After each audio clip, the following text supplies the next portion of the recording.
যারা গত 16-17 বছর ধান খেতে পাট খেতে পালিয়েছিলেন, মজলুম ছিলেন, তারা আজকে জালেম আকারে আওয়ামী ফ্যাসিবাদীদের মতো করে নতুন করে হাজির হচ্ছেন এবং এইটা কোনোভাবে গ্রহণযোগ্য হতে পারে না।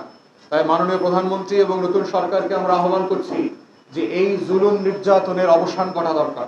আইন শৃঙ্খলা বাহিনীকে অ্যাক্টিভ করে নিজ দলের নেতা কর্মীদের যে ক্ষুদ্র অংশ চাঁদাবাজ, গুন্ডামি, সন্ত্রাস এবং ভয় ভীতির যে রাজত্ব কায়েম করেছে তা থেকে তাদেরকে ফৌজদারি অপরাধের মুখোমুখি করেন।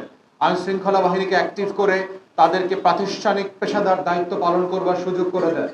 নির্বাচন পরবর্তী এই আওয়ামী ফ্যাসিবাদের একাংশ আমরা নতুন বাংলাদেশে আর দেখতে চাই না। কোনো ভীতির পরিবেশ থাকতে পারবে না, এলাকা ছাড়া হতে পারবে না শুধুমাত্র পছন্দের মানুষকে ভোট দেবার জন্য। ধান খেতে পাট খেতে নদী পথে পালিয়ে যাবার ঘটনা গ্রহণযোগ্য হতে পারে না ফ্যাসিবাদ বিরোধী এই 24-এর লড়াইয়ের পরবর্তী বাংলাদেশে। তাই মাননীয় প্রধানমন্ত্রী এবং নতুন সরকারকে আমরা আহ্বান করছি, আপনার দলের নেতা কর্মীদের যেই ক্ষুদ্র অংশ এই চাঁদাবাজ, গুন্ডামি, মাস্তানি, মাদক ব্যবসার সাথে জড়িত তাদেরকে নিয়ন্ত্রণ করেন। তা না হলে আপনি যেই সংস্কারের ওয়াদা প্রতিশ্রুতি দিয়েছেন 31 দফাতে সেগুলো বাস্তবায়ন করতে পারবেন না এবং জনগণ আপনাদের উপরে অসন্তুষ্ট হবে অতি অল্প সময়ের মধ্যে। তাই আমরা চাচ্ছি এগুলোর ব্যাপারে আপনি দ্রুততম সময়ে আপনার মাননীয় স্বরাষ্ট্রমন্ত্রীর মাধ্যমে উদ্যোগ নেবেন এবং ব্যবস্থা নেবেন।